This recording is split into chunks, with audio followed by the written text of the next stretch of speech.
There are 3 things on an American kitchen clock movement you must have aligned correctly if you want the clock to function properly. Number 1, it's a count lever in one of the deep grooves in the count wheel.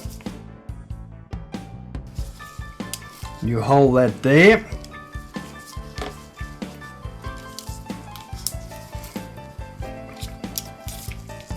Then you go over to the cam wheel,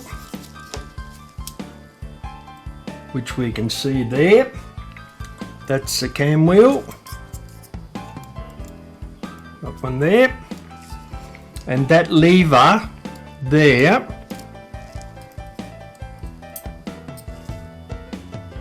down the road. That lever must fall in to that cam on the cam wheel. And number 3, spin it round. The warning pin there on the warning wheel must just touch on this side, not the other side, of that lever there.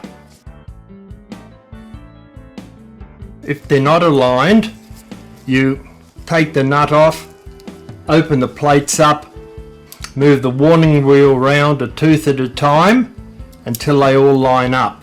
Right, I'll put the movement on a test stand so we can check and make sure the count wheel's working properly. Because we haven't got any pressure in the spring, I'll spin this wheel here.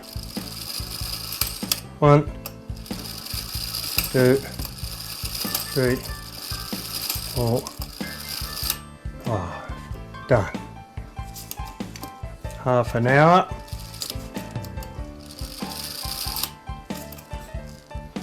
Lift it, spin it again. 1, 2, 3, 4, 5, 6 o'clock, and it stops. The half hour, 6:30. If you want to learn how to service, repair and restore 19th and 20th century mechanical clocks, then subscribe to my channel and hit the notification bell.